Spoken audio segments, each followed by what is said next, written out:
to the Indie Pod podcast. I'm your host, Super Joe Pardo, on this Wednesday, April 1st, April Fool's Day. That apparently is, I've only seen a couple of April Fool's jokes going around. Very, very few. Pretty much everybody is not having it this year. And I kind of don't blame them because, today's been a pretty somber day in America. And it's probably one of many to come. So let's have some fun. Let's talk about resiliency today. My guest today is she wanted to bring a topic of resiliency into podcasting, and I was all for it. Let's talk about that today. But before I get down that road, let me tell you about my sponsor, Podbean. They are an easy and powerful way to start podcasting. They give you all the tools you need for a successful podcast, such as unlimited podcast hosting, podcast distribution, monetization options for podcasts of any size, and live stream podcasting capabilities. Sign up today at www.podbean.com. That's podbean.com. All right, so I'm going to bring in our guest. If you could all do me a huge favor and give a warm welcome to Jeni Wren Stottrup. Woo!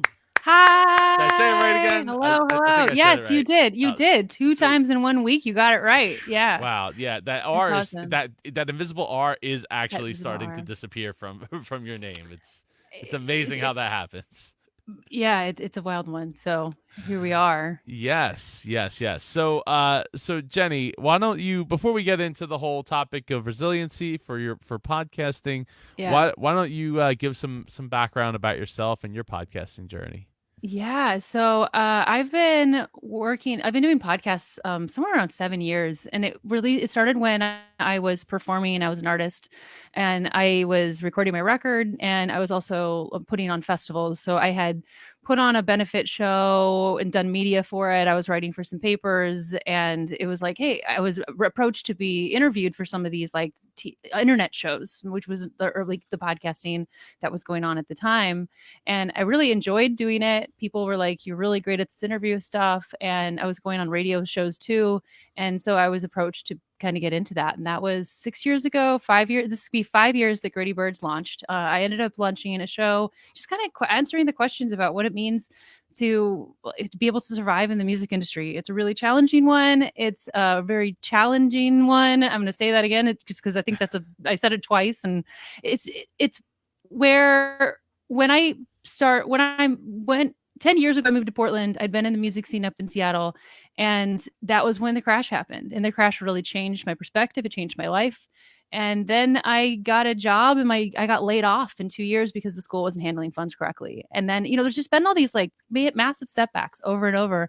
And I would get into something and I'd be like, Mom, the music stuff's happening, and this is the year. And then this podcasting thing came, and I'm like, I feel like this is it. I don't even know why, but it ended up being the one thing that really just kept rolling. And so I went, because I'm a teacher, I started teaching podcasting really early, because at that point I'd been doing media for a long time and working in recording. So it just was a very natural evolution, and started producing podcasts for other people almost right away as well, at the same time that I joined the radio station. And now Gritty Birds is 5 years. It's a show that comes out when I feel like it.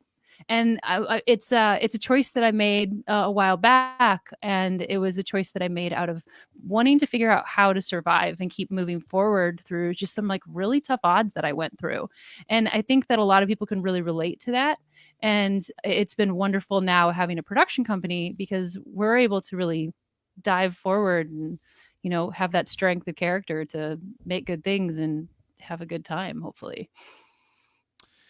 Well, so yeah, 2008 was that was a year. Yeah, that was a year. I could tell you a lot of stories that happened around that time. Yeah, but yeah, so podcasting it clearly has been good to you, which is awesome. It's been good to me. I mean, I've been podcasting since May 2014, so not quite as long. But so when it comes to resiliency, what do you like? Break it down for me. What are you thinking that you need to be resilient I for think with your podcast? I think one thing there's like a few different pieces that you really have to think about when you're creating your shows because the number one word that everyone talks about is pod fade. That's a huge one. There's a lot of talk about like a second big one is the conversations you're having just with your relationships in your life because the podcasting world can have a huge impact on your job as well as your just your personal life because it is something on top of it. We are a nation that really is like a side hustle nation. Everyone has a second job, has a second podcast, has a second this. And so it's really easy to see both of those areas heading into that third section, which is just being able to know what the amount that you need to take on is so that you can create good work and also still feel like at the end of the day you're having fun and that you're able to be a good person to everyone in those other two tiers. And I think that when we're looking at a time right now, and this is sort of where I started off my year, is like it's been like a huge growth for me in this last year. Yeah, Clay is all side hustles, and it's been a year of just like kind of taking all those pieces and bundling them together so that it doesn't feel so overwhelming. And throughout the time, it has at times felt overwhelming.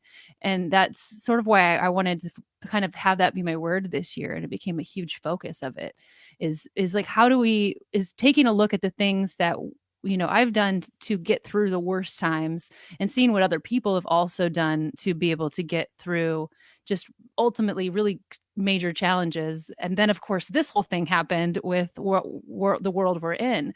And all of a sudden, we're feeling how to answer that question in a whole new way that is pretty intense. Yeah. I mean, I think it's definitely difficult right now for people to figure out like what's uh Clay. uh I know. I no, think when I was like, what's his resiliency? He's doing a lot here. There's no yeah, kid right. there. He's not taking a day off. No, apparently, Nick. No, I'm not taking a day. I think I took Monday off. I took Monday off for sure. Good. But no, I'm not afraid to be alone. I have a house full of people, so there is no alone time here except out here in the garage right now. Um, but no, I think finding resiliency in the like coming. I think a lot of that would come out of your why. It Would you can. agree? It can come out of your why, but it also can come out of your how because it you can have it's about the nuggets that you're having. If your big reasons are like a big thing at the end, if it's all end focused, it's really hard to keep that going. But if you think about the how, like the little pieces that allow the foundation to be there, it's going to help rise to the why. So that you can have like just it's about some of those small layers as well. So like people who when you think about the obvious one, which is like the CEOs that make their bed every morning or that get up at 6. I'm not a morning person. I know that. I've tried and I've accepted and embraced the fact that my best self is not waking up at 6 a.m. every morning and then getting out there. Like I'm happy for people who do that. Me, I need a minute. I like to sleep in, right? So, but I know that I about don't remember what that myself. was like. Yeah, but that's the thing. I also have the freedom to do that because I don't have kids, and right now I haven't nannied for years, and so it's like a little bit different. But like that sense of when you have whatever your schedule is, figuring out what that would be.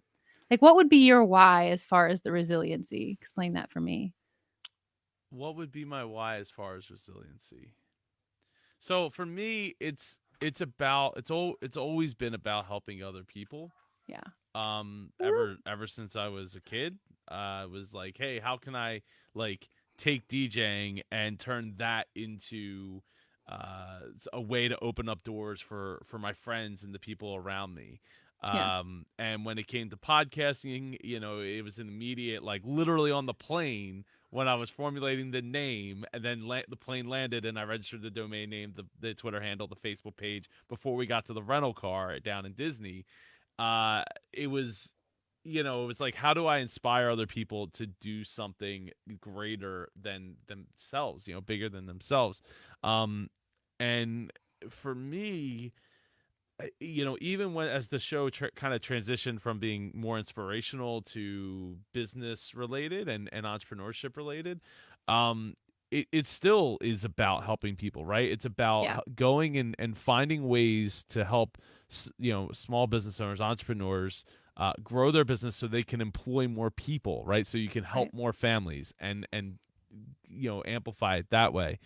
So that for me, like, there was a plenty of times where I could have just quit and it would have been like it could have been over and it would have been over, and there was times I wanted to quit, and there was times I wanted to change my show, and there was times I wanted all of that. But what I found was an opportunity, each of those times, to to pivot my thoughts into something Yeah. that was able to take it further, right? Rather than being like, well, if I Yeah. quit this show and I just do this instead, everything will be fine. And it's like, well, if I take that and I twist it and contort it and then put it out into the world as some, put that energy into my current show, that enables me to still continue to help more people.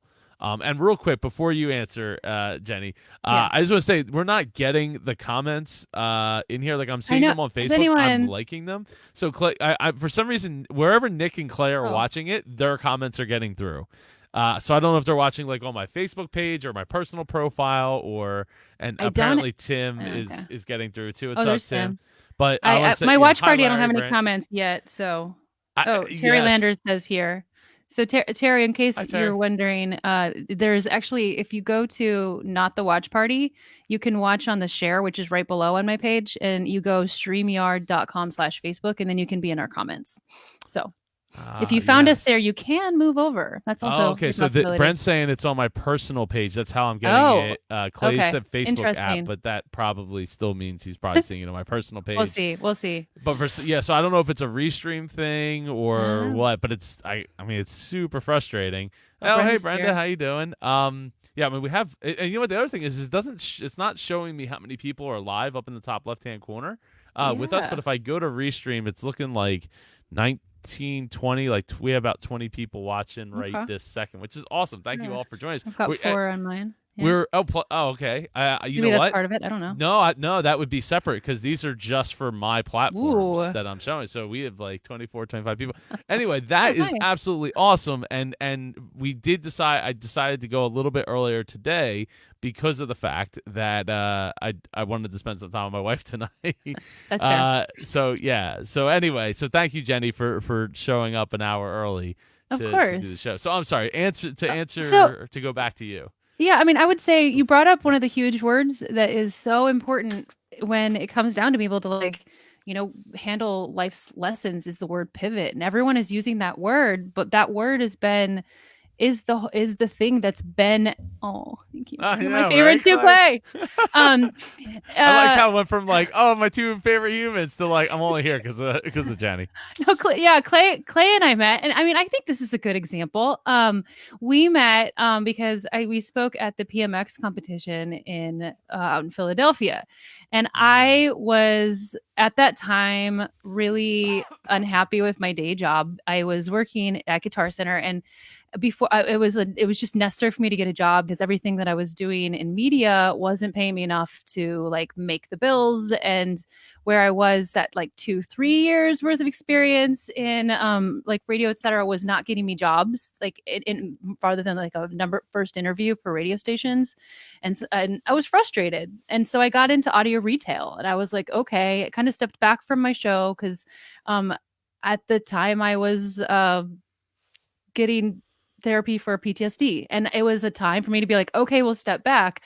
But I was just like bummed out. I wasn't creating anymore. I was like down in the dumps. And then I didn't win the competition, and I was like, boo. And Clay's like, Jeni, you're amazing. You're so great. Like, don't feel bad. Like, feel good. And it was actually, and I ended up becoming really good friends with everybody at the PMX competition. And the last day I went and I saw, and I, you start changing your mental mindset. You start pivoting your brain because you can't sit in that place of feeling like crappy very long. You have a choice. I always say, like my dad and I, when we have those conversations, I'm like, I'll give myself an hour. Or if it needs to be a day, it's a day. And sometimes it's a little longer, but it is that sense of you have to get back on your feet. You have to figure out how you're going to pivot because like who cares in the long run? You look back on that. And at the end of it, it's like Clay ended up becoming one of my really, really good friends. I ended up realizing that I didn't need to be applying for radio stations and that I should do what I had been doing, which was more consulting and which was also to be producing podcasts for others. And I said, in 2 years, I'm going to be doing this full time. And I was doing it full time within 6 months, and it was really great. And now I also do audio consultations. Like the time at Guitar Center was not lost at all. And so Jeni, not jerk.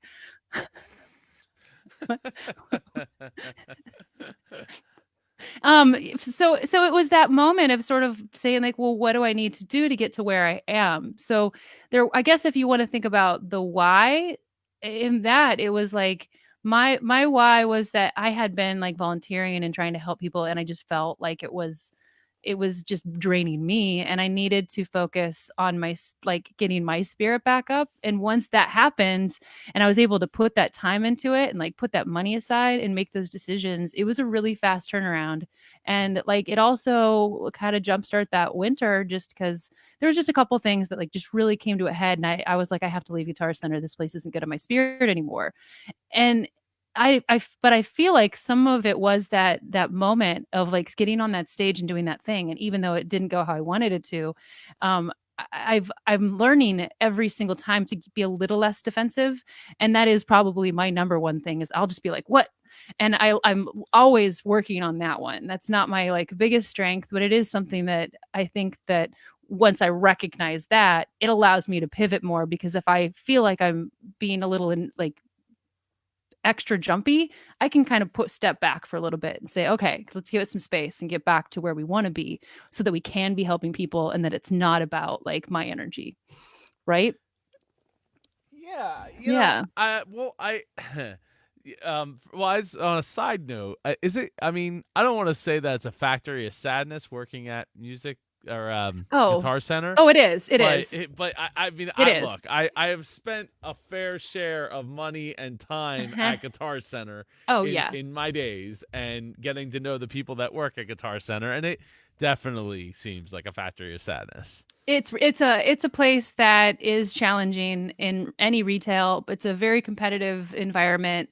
And I learned a lot from those boys. They pushed me hard. I had to learn. I had to stand up every single day, and I got a lot tougher. So I really like that I had those experiences. I have learned to kind of step back from that. Like I really, really started getting, because in order to get half of the leads, I had to push forward really fast, and I had to not be afraid to do that.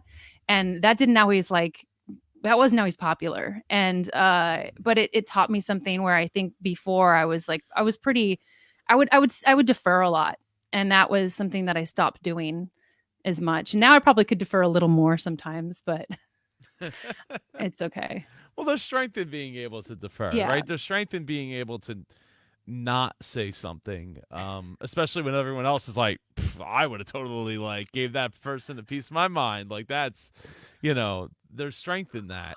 There's leadership in that, to be able to take a step back and not, show your hand all at once all of the time. Yeah. Because I'm like you, I will take on a million projects, and like this is sort of what was happening. Is I had a weekly narrative show that was going on. I guess it was the previous year that I can't remember exactly. It was the previous year that I'd taken a pause, and so at this point I was like a year and a half into it. And I'm like, I'm not even a real podcaster. I don't know. It was like sad. It was just like I haven't made music. I'm kind of performing. Yeah, it was pretty funny. But looking back on it, I see where that journey is, and you have, and that's the other thing. And when you're having resiliency, you have to remember that it's just like you are here, right now. And what you have right now is your tools, and you can use the tools you have right now.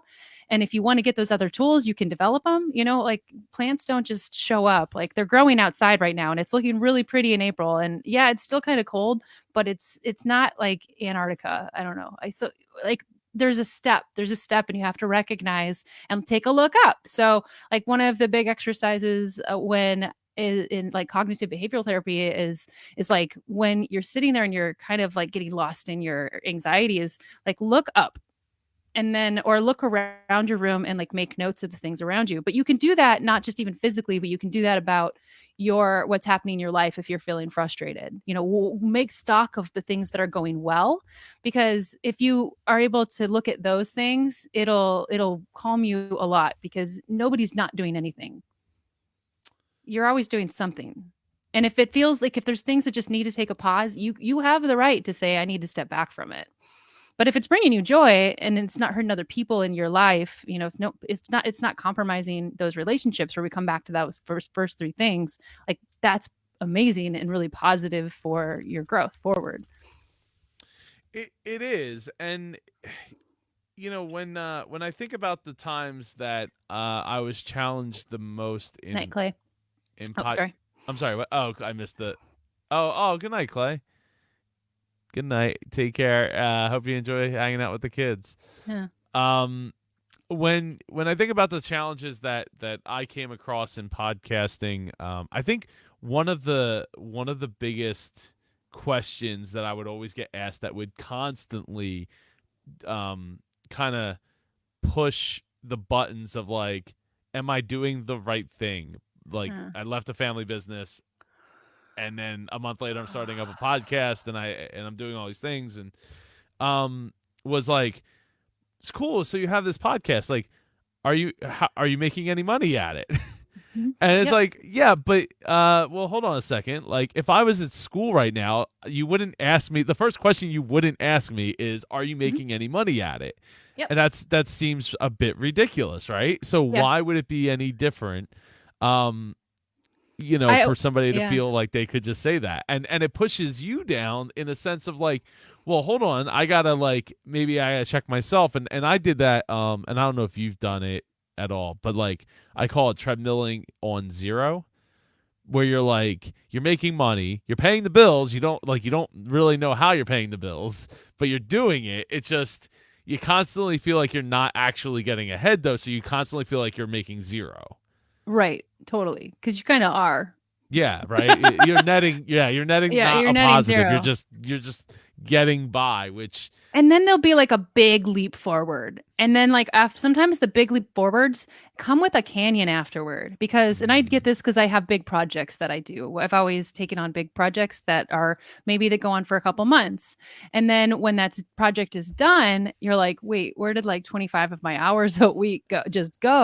So like in January, that was a good example. And like I remember when I headed into LA for Podcast Movement Evolutions, I was like really feeling frustrated, and like it all like came out. And by the time that, the next day hit, I started to feel better, because I think I finally like connected the dots to need what the next thing would be, because I didn't know. And that was like a little disconcerting, saying, well, what happens when you don't know what's next? Because if you are just constantly treading, you don't cut off the lines of new communications. You don't say, I'm not taking any work. I think there's points where I did that, but I've learned not to, because you just have to keep things. is that like a patch? I I'm not know. I sure. don't know what Uh, this is. some Is kind it of for my emoji owie? that's not showing properly. I don't know, I Terry. don't know. But Terry Landers is an aspiring podcaster. Uh, Oh, so yeah, that's what he wrote on my stream earlier. So yeah, I think that's the other part of it, is like when you're constantly going, it doesn't leave room for space. So I think that sometimes that prep side of everything, being able to have something that you do that's not like right now, I'm like cooking a lot. And it helps me because I can't leave my house. I can't see anyone, so I'm just mass cooking. And it at least gives me something to do outside of going for walks or watching TV or like playing dumb games on my phone, because like those are just taking away from the work. But I can't work all the time, otherwise I'm going to hit a burnout. And the burnouts, like, that's a burn. That's not good. Oh, You want to prepare. Yeah, well, yeah. I mean, yeah, there was definitely periods of time where I was just constantly going and going and going. And it might seem like to some people that this past like week and a half or 2 weeks have been that way for me. With the exception of Monday, yes, that pretty much is the case. And um, Yeah. you know, I here's how the way I see it, right? Hmm. Is I'm not one to beat the hustle hustle hustle gong all the time. I think that when the chips are down, you have to be willing to swing the bat. So like it's one of those things where it's like, am I going to work hard all the time? Yeah, but am I going to work work all of the time? No. And Yeah. but when things, when the chips are down and it's I got to get the thing done, Yeah. I'm going to swing the bat. I'm going to get it done. And I think that's, that's the key piece that a lot of people miss when they want to subscribe to the Gary V, idea that like, yeah, just like dedicate 10 years of your life. It's like go to jail for 10 years and then Yeah. come out of it. And if you still love yourself, then you'll have a bunch of money to do it. And that, and that's the goal. And it's like, I think that's a problem that our society has, is that people are pushing themselves so hard. And I see this, and some of it is just the way that things cost. Like currently, I live in the Portland, Oregon, in the music scene. This is my world. And most of the people I know lost their jobs because they were working in the service industry so they could tour, or else they were working within the touring industry. And then all those jobs are gone. And they've been just pushing constantly. And now they're like, what are we going to do? And that's a really, really scary situation. And that was sort of where I was in 2009. Hi, Jessica. Because I was performing and I was teaching lessons, but their parents weren't signing up for more lessons, and I couldn't even find a coffee shop job anywhere. So I went back to grad school. Like, that was, you have to figure out how you're going to make those pivots. And but also, what set your plan for what's going to happen if like things really do hit the fan. And because they will, like, you think it's gonna, like, you think everything's like better, and something's gonna go wrong, and that's just a fact of life. And so it was things like, when I didn't stop until February, after the theft, after, like, losing one of my contracts, after all these like things that had happened, finding out about the surgery, which now can't even happen. But it was sort of saying like, we it was hard. But I think knowing that, like, knowing and having some knowns, finding some knowns that I could hold on to, like, helped me be able to, like, still be around people and like laugh and be a little less awkward and a little less, little more present and open. And I think that when all this happened, I felt like maybe this last week I started to feel it, but initially when it all started, I didn't feel like this wave of fear. I felt like really strong. I'd say this last week felt really sad, very, very mm, sad. But I never felt like I couldn't get through it. And I know a lot of people that are really scared about how they're going to get through it. And that's sort of where we want to try to find that base of like hope, without sounding too, yeah, the yearly hustle. Exactly. I forgot. I was like, where did I come from? I rambled. I'm like, I got a little lost. But people have this huge hustle, and they're just pushing themselves really, really hard. And then when it comes down to having this free time, they're like, this is great. What am I going to do? But there's no time to have a life.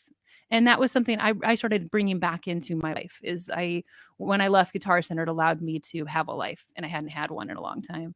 And now it's nice. It's like I have friends.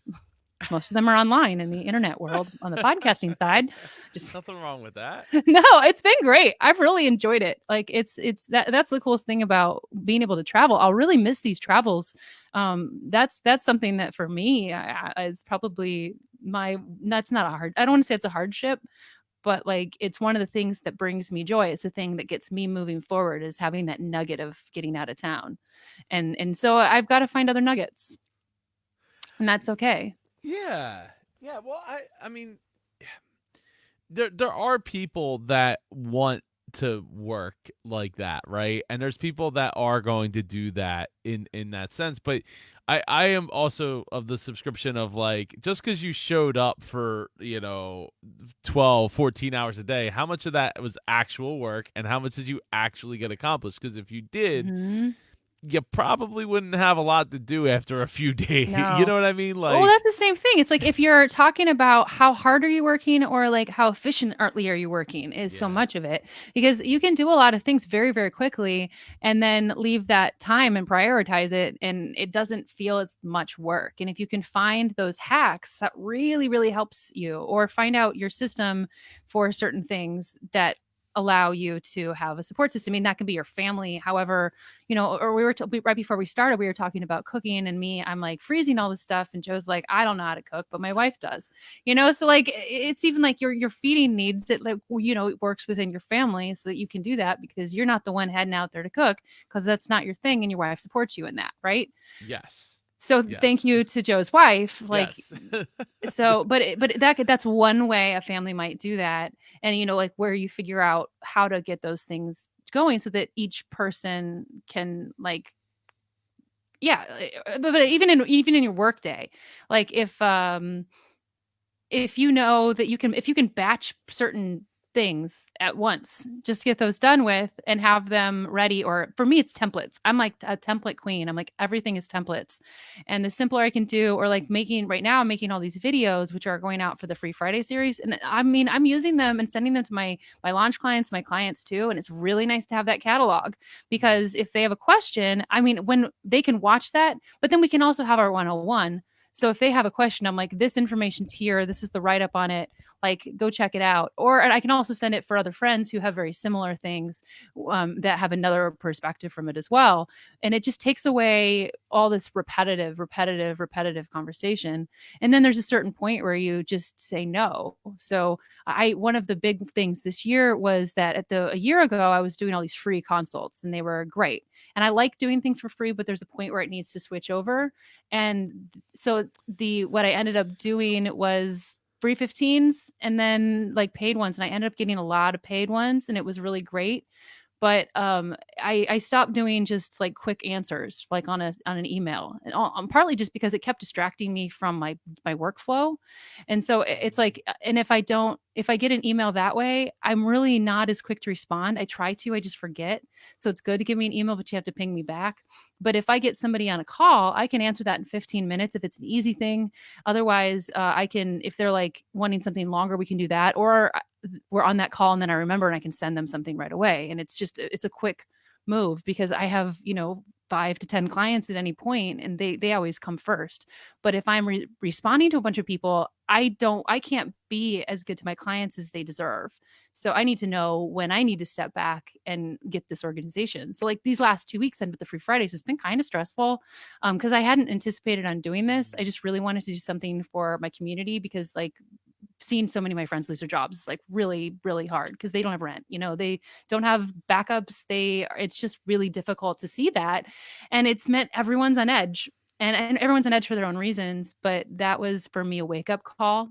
And I was lucky enough to have work. So I was like, okay, I'm going to do this. But then I started to see my client side just teeter off a little. And that was sort of where the last couple of days, it was like, I need to pull it back together and just have a system that works for these, something simple, that it's not, me doing a ton of research and making a PowerPoint every single week for a new topic. Cause I was like, at one point I'm like, I'm going to do that.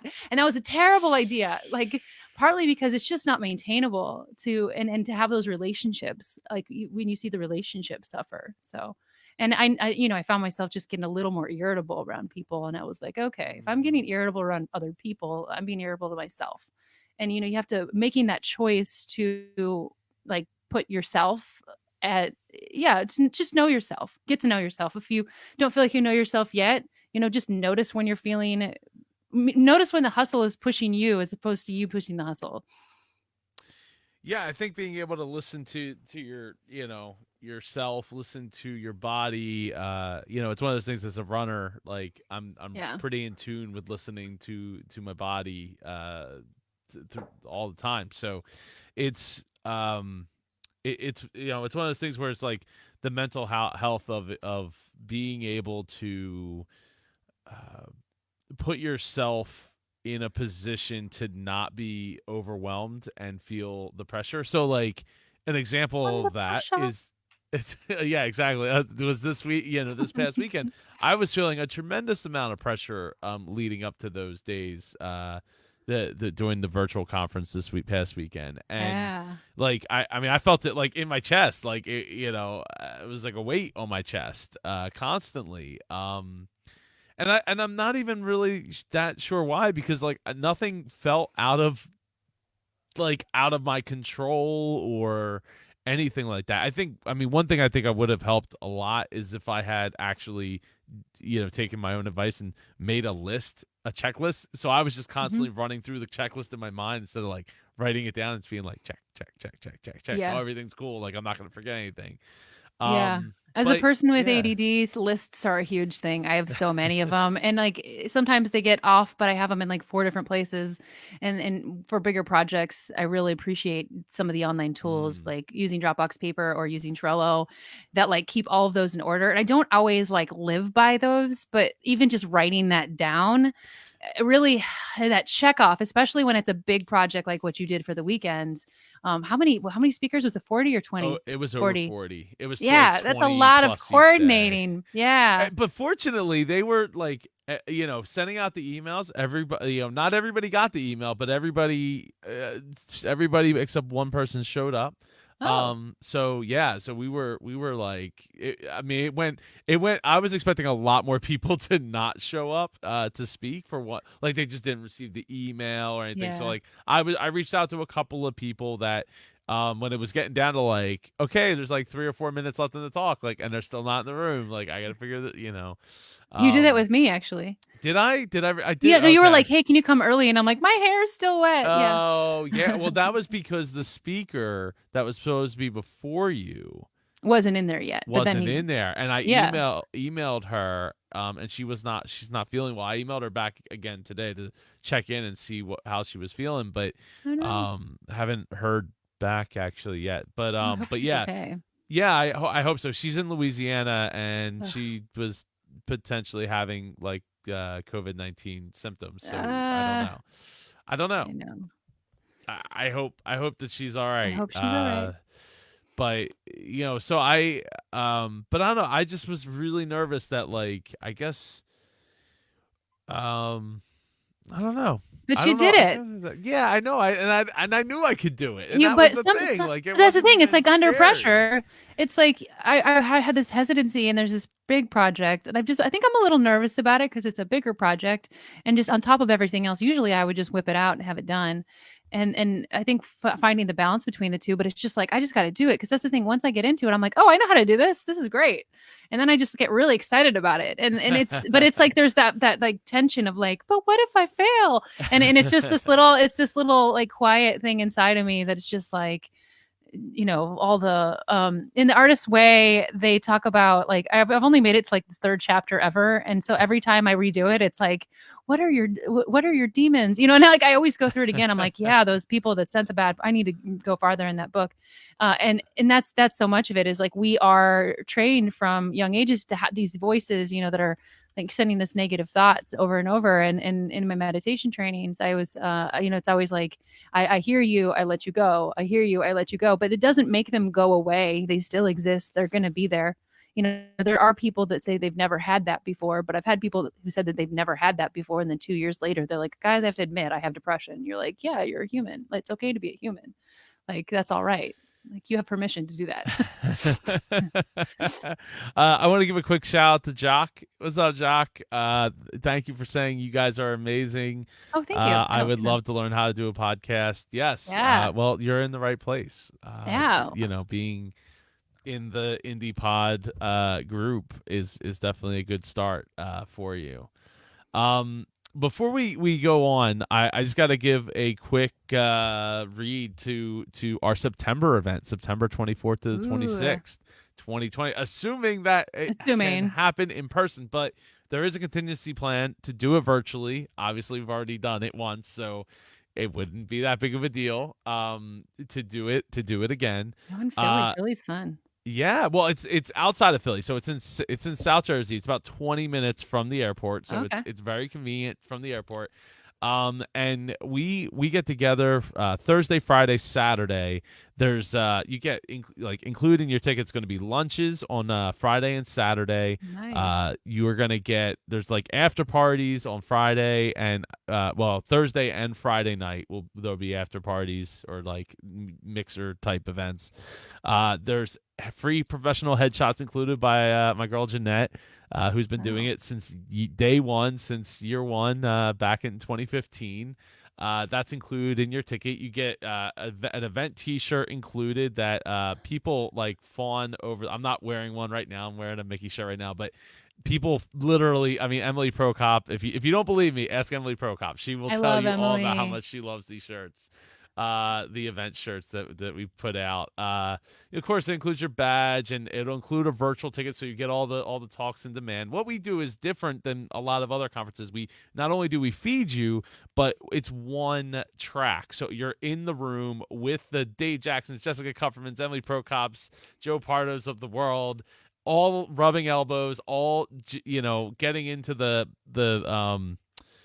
like creating inside jokes throughout the entire event and all It's of the that. hallway So track, but you're in there. yes, exactly. It is the hallway track, but you're in it the I whole like that time. about the small conferences. Like that was I had so much fun, and I really the podcast editors conference that Steve did was so fantastic, and it was so nice to hang out with everybody in person. We had a really great time, and that was great because it was one track. We were all in the room, and then like it was intense, and then we there was a lot of like hanging out post. Like there was plenty of hanging out post, and it was really fun. But it's that small that intimacy. It like really felt like hanging out with friends. And I've heard great things about Indie PodCon, but I haven't catched it.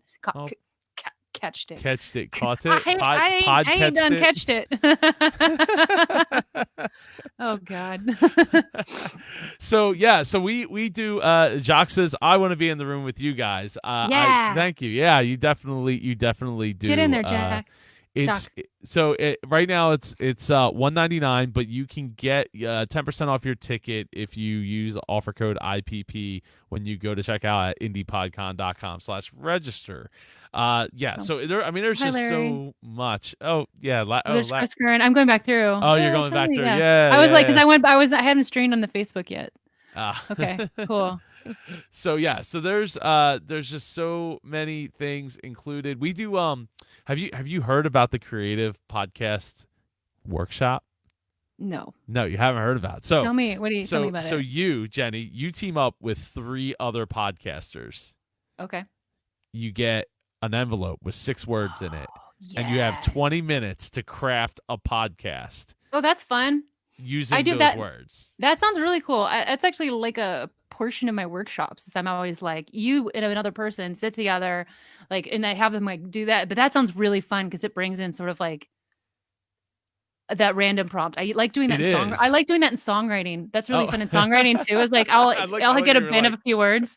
Yeah, it's not like connected to this interface, but yeah, that's cool. I love it. So Yeah. that's part of any PodCon. Yeah, so that's one of the workshops. We've done that since year one. And Have some of those shows continued to actually become a show? sadly, to my knowledge, no, but some of them are absolutely hilarious. Yeah. Matthew Passy is the most winningest contestant of it. Okay. It's he almost won 4 of the 5 years. This year he fell short a little bit because we have judges, and the judges judge the podcasts, and the winning team wins usually a prize pack that includes like a ATR 2100 microphone.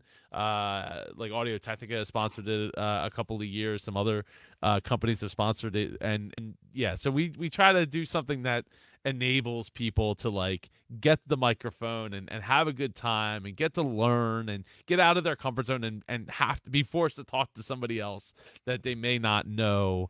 And it was in past years, like the first year we did it up on stage, so everybody had props. I like literally went to the dollar store, bought trash bags, and then bought props from the dollar store, put them in the trash bag, and that was your items to Oh, use. that's so fun. It's like 24-hour festival for podcasts, but in Yes. an hour. Yes. So it was, so it went from being on stage to in front of the room with props to just the words and to the back of the room. And then last year we made it so that you had to record your show. So you had 20 minutes and then you had five or I think it was 25 minutes. And in that 25 minutes, you had to record your 5-minute podcast. But that also includes like music, artwork, outro, intro, everything. Are you frozen? You looking pretty frozen there. Am I frozen? Maybe I'm frozen. Oh no. Jeni, are you there? Oh no. Oh, I think her camera stopped. Oh, that's a shame. Okay, so I'm sure she'll be coming back into the room. But yeah, so that's one of the things that makes us different uh than some of these, other conferences. That's one of our difference makers. Aside from being in the same room and as everybody else that's there. So yeah, oh, she dropped from the thing now. Okay. So as soon as Jeni gets back in, we will pick back up.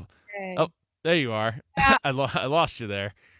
morning where it hit the mark, and then it like my internet was like, we don't feel like it anymore.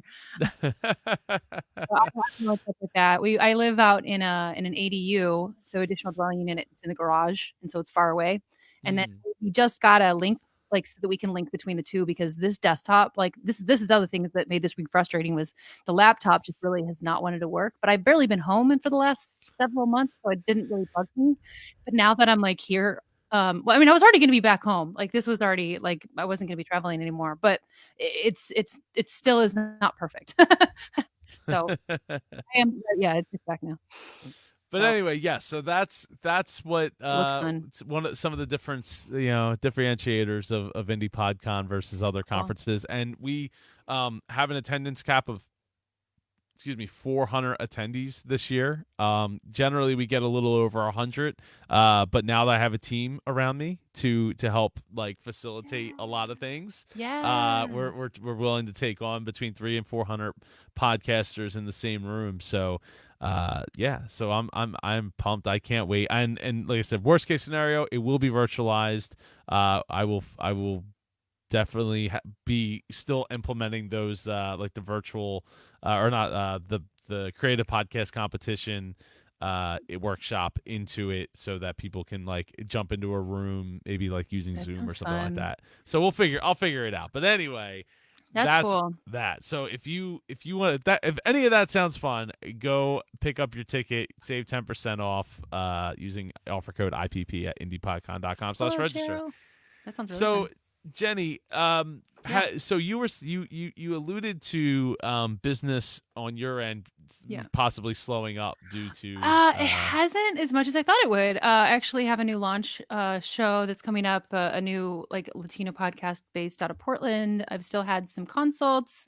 Uh, I think like a lot of my shows have actually stayed on. A client that I thought was about to onboard and then wasn't still's here. So I'm excited because things have still been staying consistent there. I'd had kind of like a drop back because I had those larger projects end in January. So there's still like more time to fill, but it hasn't been the ramsack that I was like afraid of 2 weeks ago. And so bringing on more is still in the books. I think I've just been trying to kind of settle into the new normal, and I'll be starting to kind of take on more consults because I like doing consultations. Those are the most fun. I like doing launches. Those are pretty fun. And then like I think it's time for like yeah, it's fun to be doing stuff for Gritty Birds again. Like that's kind of where these like free Fridays and stuff. It's really neat to be able to have like a new direction with that because that's been overdue. And more artist interviews. So we'll see where things head. But it hasn't been slow. I would say there's been like less like people posting, "Hey, I need to hire somebody," who are looking for somebody on some of the higher end rates, but at the same point, the people who are willing to pay are usually uh, are just willing to pay.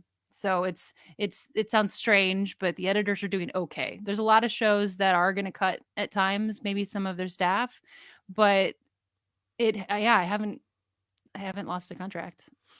well, that's awesome. Yeah. So thumbs up, two thumbs up for that. Yeah.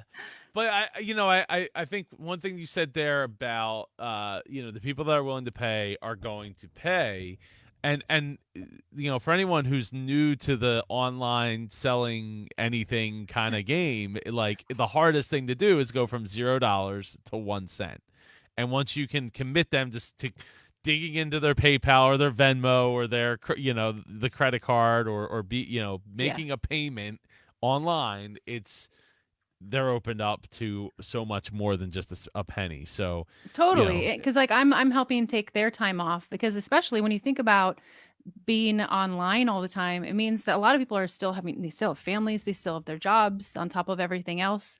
And it may seem like they might think they have more time, but they're in the same space as their partners. They're like there's all these other issues and they still need that if they've been having the benefit of an editor or a producer, they were benefiting from it and they're going to continue benefiting from it and being able to focus on other sides. And there's some people who will say I have to cut that, but I have not had that yet from my experience. We're still early. I can't judge what's going to happen. And like I said, sort of this resiliency side is like what's happening right now. What are the wins now? Like what are the cool things that are happening at the moment? And that's sort of the things that I'm celebrating. And they're the things that help me be like, okay, good. I can sleep tonight. I'm going to be able to work right now. And just, having that confidence and faith in the moment. And when something goes wrong, just taking a moment, feeling the feelings about it and not letting it rule your world, because it's really easy to get down a negative track and to like see the darkness and everything. And it's really easy to do that, but we get choices. We get choices to make decisions to have better days. Not to say that that's easy, but you can at least try. yeah, Yeah. yeah. I mean, I subscribe to the universe will provide theory. What universe being, however you want to take that, but it just seems like every time things have gotten so bad that like I didn't like there was a lot of times where I didn't know if I was going to be able to make the mortgage or car payments or money was like super tight, and it just seemed like then a client would come out, somebody would reach out and be like, hey, I got this friend that's like looking at doing this website, or I'm looking at this friend that's doing a podcast, or Yeah. a business client, or something would Yeah. happen, and the universe would provide. Yeah, it's the mountain in the canyon, like Yep. all of a sudden you're like, "Oh, this is cool." And then you're there and you're like, "Oh, we're having this weird so on a mountain you've got the sunny side and then you've got the side where there's all the rain." But like on the rain, there's a lot of growth on that side too. Well, I So, think I think the other thing is um the or keeping our ability to be happy with what where we are at and what we have yeah. is tough, because like the skepticism of like, oh no, this is too good, like there's no way that things are going to stay this good, and they might not even be that good, but maybe just where you were was like that bad that you're like, oh no, everything's perfect. It Yeah. can't be perfect, and I'm gonna, like, you're like the toddler, or not the toddler, but you're like the No. little, like the 5-year-old on the bicycle, and you're gonna like lose your balance. Yeah, I 100% agree with that one. I think for me as being someone who's having gone through some trauma, it was for a while it was like there was points and this was something we worked through over it, which was that sense of like it really isn't that, there's more growth, there's more positivity, and not feeling like the small things are it. And sort of like not necessarily getting excited about everything, but being like, yeah, that's cool. And then like sort of realizing that's a norm, like letting that normal feel into it so that when it is something really huge, you really honor it in a different way. But also just having things just knowing that good things can be normal, just normal. Yeah. Like things go well sometimes. Yeah. What's up, June? June says, Oh, most good of to the see you, world June. wonders why we, as such a prosperous nation, will Yes. live to work instead of working to live. I would say that that's probably in the same vein as the eating to live versus living to eat. Kind of like we as a people just I don't know. I don't know. What do you think, Jenny? Uh, that's I think it really depends on the person. I think it sometimes can depend on the personality too. Like what kind of person, like where you live for it. Like I know people who just like don't care about food and are they have different priorities when we come down to the how or the why. And I think you can sort of train yourself that way. But I know just some people are just like more naturally contented, like as well. But I also do notice like any of my European friends are just like, why are you not taking a siesta? Like, please, please, please take a break. Like, come on, people. Like, why? And they're a lot happier. And they've got universal health care. So, That I think plays a bit. Well, it's not even necessarily that it has to be like universal health care, but just right.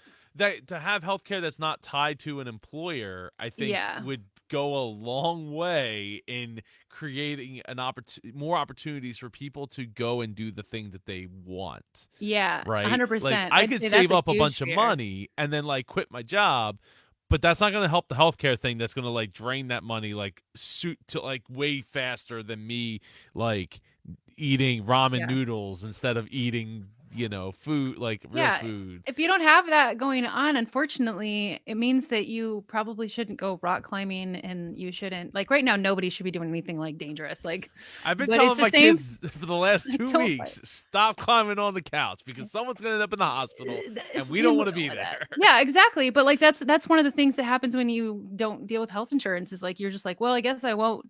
Like I quit snowboarding, I think 15 years, like 12 years ago, but it's because I didn't have insurance when I was in Seattle, and like Mm. I've broken my arm before doing that, so I'm like that won't happen. I love doing it, and so it's a huge part of like what makes people feel calmer. Like if you know just whatever security is, whatever security it is for you, and I think that there's not a lot of security for a lot of people and that sort of pushes that like you're living to work and but also not necessarily doing jobs that you're excited for or being able to feel the hope to be able to get an education and there are options for that, but I think a lot of people have just gotten a little despondent in the times, and so it's harder to build that resilience. It's harder to sort of like look outside the box and say that it's not the end of the world. And that's a kind of it can feel like a mean thing to say, but it's one of those things that if you're saying it, it's a friend, it's an honest thing. It's like I'm just handing you the information. Like I'm telling you this, and I just want you to hear it. You don't have to agree with it. Just hear it. Think about it a little bit later, and just put it in your head and you can walk away. I don't mind if you disagree, right? And that sense of hope can exist. And I realize that I come from a place of privilege, but like it's been from a lot of building back. And I sit here today saying, hey, like I'm doing a job that I love, and I appreciate that. And hopefully it's not you don't have to just be in an online world hopefully to do the jobs that you love. Like hopefully this is not it, because not everybody like needs to be working online. Right now they do. So let me rephrase that. Right now everyone needs to be working online, but it is a good time to sort of think about what you want later, and how maybe you can figure out how to be a part of society as it shifts. Because the 1918 flu existed, and then there was World War I, and those were a rough few years. And then the economy, like things are going to happen, and we are in this point. We will not be inside our houses forever, and it's hard to imagine that because we don't know how long it's going to be, and that's a really huge, scary thing. Um, but there can be hope. Yeah, Yeah, you no, can be okay. yeah, I totally can. Though I will say, if I was if this was back when I was like 13, 14 years old again, I would have absolutely loved this. This would have been amazing because I could have just sat around and played video games all day. Speaking of which, That's totally funny. off topic. Oh yeah. I do not understand why they did just not just call it summertime and let the kids be done.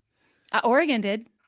Oh, they called it so they didn't. They weren't like, oh, we're gonna do the digital. Well, it's Oregon. Why like they're not Yeah, trying to be they digital. were like they were like it can't be equitable because if you can't get devices into all the homes, a lot of the kids aren't going to be able to have access to it. So that's not fair to people who don't have access. So are we just going to send a computer to everyone's house when a lot of these families don't have that? Yeah. So they made a choice to do that, and then so they've pretty much canceled school. They've canceled school for the rest of the year. I feel so bad for the seniors. Yeah, that part does suck. One of I I'm saw not one of gonna. my I saw one of my senior friends yesterday, and I was so she was like, I got my prom dress in the mail today. Like it was like, oh man. Well, I heard there I don't mean to was. laugh. I laugh when I'm uncomfortable about something. I'm Yeah, not laughing at her. yeah, no, me too. You're in good Oh, company. like I laughed when Tom Hanks got sick, and they're like, "Why are you laughing about Tom Hanks?" And I'm like, I swear. Because just we're sad about it, but I'm glad he was able to recover. Yeah, I mean, I seen there was some photographers that were going around and doing prom pictures out in front of houses for people, that's like cute. with their prom dresses and stuff, and Aw. that is cool. I mean, I guess yeah. I mean there's a handful of like years that this would really stink for. But I will say this: like, there's some older people I know that have chosen to continue to go out and like continue to like go to the supermarket every day or like go to get their hair cut, and it's like. You're probably old enough to have known of somebody in your family that died from Spanish flu back in 1918. Oh Like, wow.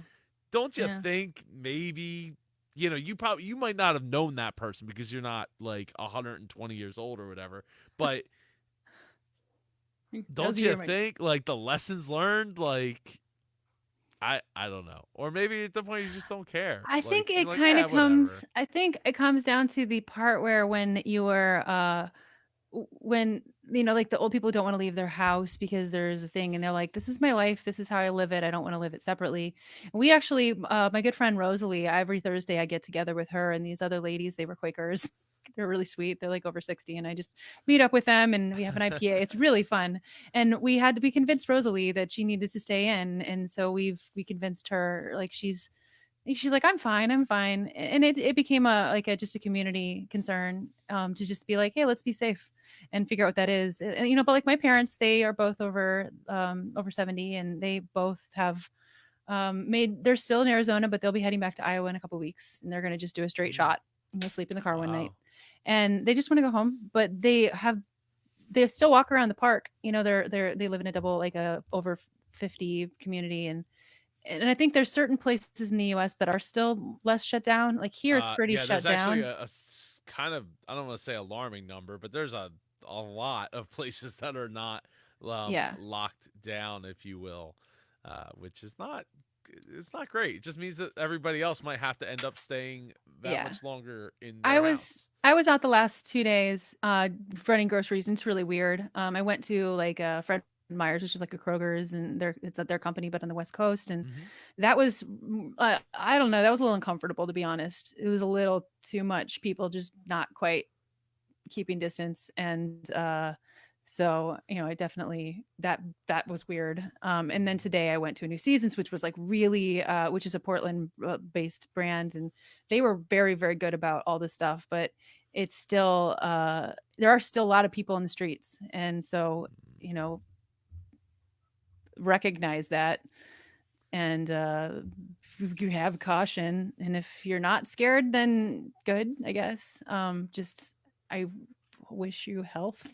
I don't know. I wish the people around you health I because wish, you could yeah. be spreading it. That's I the mean, where I wish you the know. people, like, it's frustrating being like I'm completely isolated, and me and my friends are all making a decision. My friends here are like in person, like the people I'm like the guy I'm dating, like all of it, like it's like we are making this very conscious choice, and then people are going out, and you're like, Yeah, I'll just wait. I'll sit I'll here. just wait here. Oh, I know. Actually, this reminds me of an elementary school teacher, because you would sit there, and that was one of the best ways you could get the kids to do something. Is they'd be all like, they're just like, I'm just gonna sit here. You wanna have your day like this? Go for it. Like we're just not gonna go to recess. And then that is a really really quick way for the kids to be like, no, Jimmy, stop that. Okay, the silent game begins immediately. It works. I bet. I bet. Well, Jenny, we got to wrap it up Yeah, this was here. fun. Yes, for time purposes, I try not to go too much over an hour. Well, I've had a blast. It's fun. Thank It's you. fun Me signing too. up for something this far out, and then finally being. And it was April Fools because we were like, "Oh, this is perfect." And I'm like looking at all the Yeah. dates. We just opened up a couple more, and I'm like, "That's the date. That's the date." I just didn't expect it to be like this silly. So somber and silly, lots of S words. Yeah. But it was cute. This is cute. This is cute. My friend has his cat, and it's the cat's month now. He's an April cover boy. Oh, that's awesome. Sorry. Anyway, it was just kind of funny. I just had it in front of me, but I was excited. I was like, April 1st, the calendar finally gets to have the cute cat. It's the little things. It's the little things. You got to have those nuggets. It is, and that's can help us keep moving forward. And I hope everybody watching and listening is continuing to keep on keeping on while doing so in the confines of their living space. Yeah. For the sake of everybody else's health. If Fun nothing fact, else. I think like every artist has a song. I have a song called Moving On. And I feel like every artist has like a keep on keeping on, keep on moving on, keep going. You've got this. Like, I don't know, there's got to be just a playlist that's just like keep going. You got to hold on to what you've got. So that's my note for you today. So thank you, Joe. Appreciate you. Oh, I appreciate you, Jenny. Yeah. Thank you so much, and thank you for so much. Thank you for so much. Thank you so much for being a part of this past weekend. It was fun. It really was a memory for me for sure. Yeah, that was cool. And I'm so happy that so many people loved it and have been still to today are still reaching out to thank me. So I again, I did it for all of you to be able to have something to inspire you to go and do more. Maybe not do more. 30 hours a day more, but do more in general. Just do more. Yeah, so and if you want to check that out, you can go to indiepodcon.com/virtual. It's still available, all the recordings for the next, I don't know, 4 or 5 days or something like that. And then after that, you can go and buy it as part of the MapCon 2015 to 2018 pack, where you get 4 years of podcast conference video and audio for just $33 with offer code virtual. So go to indiepodcon.com/bundle, pop in virtual, and you will get over 44 hours with this new virtual conference that just went live in there. I got to change the name from MapCon 2015 to 2018. It's like 2015 to 2018 plus a virtual conference in 2020. It's not very sexy in the marketing, but I'm thinking of just changing it to like the Indie PodCon lifetime bundle or something like that. Yeah. I like that you've changed it to Indie PodCon, because MapCon, I was like, I live in the West Coast. Sorry. So, I would get an email like once a year, sometimes 2 or 3 up to a year, people saying, I live on blah, blah, blah. Can I come to this? And I'm like, yes, anyone can come to this. Like, that's why I love, even the first year we had people from the Southeast come, from Florida, Atlanta. Brent Basham was at the first one. The knowledge is the key. Yes. Like, dude, you could hire me, or you could literally just watch all those videos. I'm not even joking. And like, it'd be like, you don't have to. You just have to watch 44 hours of a video and then apply it to your own show, and like magic. Like, cool. Do that. Yeah. You find the seeds that you specifically apply, speak directly to you, and then plant those seeds. And but you gotta be willing to put in the time and the effort, right? You can't just or you could shortcut it and hire somebody and get the time that because that's like you're continuing to get time forward. I'm sorry, you said no? Yeah. Oh no, I thought it was breaking up again. And I was like, no, we're good. Oh no. Anyway, so this episode has been brought to you by Podbean Live, which Podbean's live stream is a unique platform for turning your podcast production into a live show, and is open to any podcaster on any hosting site. Easily invite multiple co-hosts and guests to join the live stream, earn money from live show ticket sales, and get listener rewards, and engage your audience in new and exciting ways. Ready to get started? Yes. Yeah, right? Sign up today at podbean.com/live. That's PODBEAN.com/live. I have been honored to have you on, Jenny. It's been a blast. Been a I'm pleasure, Joe. glad. We'll definitely have to do this again at some Yeah, point. I'd love to. Maybe next year's April Fools will be a April little Fools. less It's like somber. this Jenny's Day. I believe I have hope. I I have I hope. do. We will get through this. Thank Yeah, you, yeah. Bruce. Thank you, Bruce. I Thank you, appreciate Bruce. That's that. my dad's name. Oh, that's awesome. Yeah. So he's also the hero of New Jersey's name. Bruce. Yeah. Bruce Springsteen. I've seen him play. So, all right, everybody. I hope you and your family stay safe. I'll see you next Wednesday. I think with who's my next guest? Doc G from Hamilton Radio. That should be a lot of fun. Cool. He speaking of Jersey, that's in Jersey as well. Hey, what's up, Michael Nice. Wolf? All right, we are out of here. Everybody, take care. Thanks again, Bye, Jenny. guys. See you later.